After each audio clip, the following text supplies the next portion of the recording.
So we are talking about the Amityville Terror, a 2016 movie directed by Michael Angelo. No, probably not the Ninja Turtle. This is actually Michael, surname Angelo, although I suspect it may be a pseudonym. But anyway, so we've seen plenty of Amityville films. So the Amityville films have been going for decades now.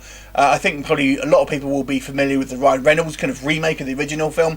But there's been a variety of kind of B-movie versions that have been spat out every sort of few years. You'll get one basically, because Amityville was actually essentially a public domain name because it's an actual place. I guess they can't really copyright it, so you get every so often you'll get you'll get films about it, basically. And this one is written by Amanda Barton, who actually stars in this movie as well. Now, the story here focuses on a couple. They're basically moving out to the country with their teenage daughter, and they end up living with their the guy's sister. So there's three adults and there's one sort of teenager, basically, in this large house that they have seemingly got for cheap. Now, obviously, we know it's the Amityville house. There's going to be stuff going on there. So the whole townsfolk seem to know there's something going on. They're all a bit kind of tetchy towards these newbies, and pretty much near enough straight away, strange things start to happen. Basically, there are odd occurrences, things moving around, noises, all that kind of stuff. And as the film progresses, obviously it intensifies until we have the somewhat violent conclusion, as it seems to be affecting different members of the house in different ways. So what do I think about this movie? So I have to say, whilst watching this film, I thought, this has kind of definitely got a made-for-TV feel to it. It has that kind of that glossiness, that TV sheen, basically, that you'll kind of see on a variety of kind of sci-fi productions. But in contrary to that, I was surprised at the level of gore in this film. It's actually a fairly gory film for what seemed to be a kind of TV movie. In addition to that, there's actually quite a bit of nudity in this film, and so even implied incest. So it does go a little bit further than your kind of standard TV fodder, shall we say.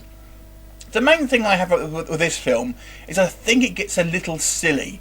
About halfway through the film, it gets to about halfway mark, and just the plot seems to just go a little bit OTT, and things just take a silly turn. The way certainly the way the characters are acting, sort of outside of the house, the residents of this local area, stuff like that.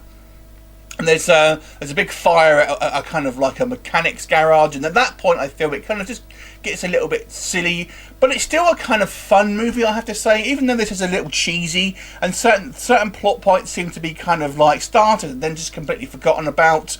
For example, we have this kind of little girl who says, I talked to this other person in the house called Rachel or something, and then that's kind of never mentioned again, and things like that. So there's a variety of things that seem to have just been kind of muddled in there, really.